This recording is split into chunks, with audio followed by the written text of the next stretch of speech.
నల్గొండ జిల్లా చిట్యాల హైవేపై గంజాయి ముఠాను పట్టుకున్నారు పోలీసులు. 125 ప్యాకెట్లలో ఉన్న 250 కేజీల గంజాయిను సీజ్ చేశారు. 7 నిందితుల నుంచి 2 కార్లు, 6 సెల్ ఫోన్స్ స్వాధీనం చేసుకున్నారు. ఆంధ్ర, ఒడిశా బార్డర్ నుంచి గంజాయి ఢిల్లీకి తరలిస్తుండగా చిట్యాలలో అరెస్టు చేశారు పోలీసులు. నిందితుల్లో నూర్ అహ్మద్ అలియాస్ రాజా పై కేసు నమోదు చేసి రిమాండ్కు తరలించారు. పరారీలో ఉన్న నిందితులను ఢిల్లీ మరియు యూపీకి చెందిన వారిగా గుర్తించామన్నారు.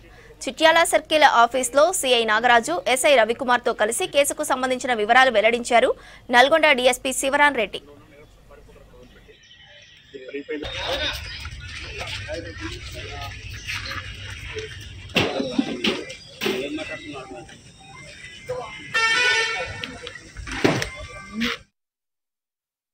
సుజనా థియేటర్ సమీపంలో చిట్యాలలో ఒక వెహికల్ కారు అక్కడ ఆగి ఉన్నది. ఇది ఎందుకు ఆగి ఉందని చెప్పేసి డిఎల్ నెంబర్, ఢిల్లీకి సంబంధించిన రిజిస్ట్రేషన్ నెంబర్తోనే ఆగి ఉంటే మన ఎస్ఐ గారు సిబ్బంది అందులో ఉన్న వాళ్ళను ప్రశ్నించే క్రమంలో, అందులో 3 వ్యక్తులు ఉంటారు. ప్రశ్నించే క్రమంలో అందులో నుంచి వాళ్ళు తడబాటుగా చెప్పి మన సిబ్బందిని తోసివేసి వాళ్ళు పారిపోవడం జరుగుతుంది. ఈ క్రమంలో ఎస్ఐ గారు సిబ్బంది హుటాహుటిని తేరుకొని అందులో ఒక వ్యక్తిని పట్టుబడి చేయడం జరిగింది. అతను A3 నూర్ మొహమ్మద్ ఎలియాస్ రాజా. ఇతను ఢిల్లీకి చెందిన వ్యక్తి. ఇతన్ని పట్టుబడి చేసి అతన్ని తీసుకువచ్చే క్రమంలోనే దానికి ఎస్కార్ట్గా వస్తున్నటువంటి స్విఫ్ట్ డిజైర్ కారు కూడా వస్తున్నది.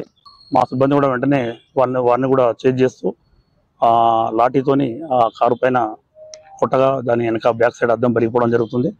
ఇతను ఆర్గనైజ్డ్ క్రైమ్ చేస్తున్నాడు. గాంజా ట్రాన్స్పోర్ట్ చేస్తూ ఏఓబి బార్డర్ నుంచి ఢిల్లీకి తీసుకొని వచ్చి అక్కడ నీడీ పర్సన్స్ అమ్ముతున్నారు అని తెలియపరచడం జరిగింది. ఈ 2 కార్లలో Maruti Ciaz and Honda City కార్లలో ఒక్కొక్క దాంట్లో 250 కేజెస్ గాంజా, దాదాపు 125 ప్యాకెట్స్ ఇస్తారు. ఇప్పుడు మీరు చూస్తున్నారు, ఈ గాంజా ప్యాకెట్లను వేసి వాళ్ళకి చెప్పడం జరుగుతుంది. స్విఫ్ట్ డిజైర్లో 3 వ్యక్తులు ఉండి దాన్ని ఎస్కార్ట్గా ఇచ్చుకుంటూ వస్తుంటారు. ముందు వెనకాల చూసుకుంటూ కొంతకాలం ముందు, తర్వాత వెనక పోలీసు వాళ్ళు ఎవరైనా వస్తున్నారని చెప్పేసి ఎస్కార్ట్ ఇచ్చుకుంటూ వస్తుంటారు. ఈ క్రమంలో ఇక్కడ సుజనా థియేటర్ దగ్గర ఈరోజు మార్నింగ్ పట్టుబడడం జరిగింది. పట్టుబడ్డ 3లో 2 పారిపోవడం, ఒకడు మన కస్టడీలో ఉన్నాడు.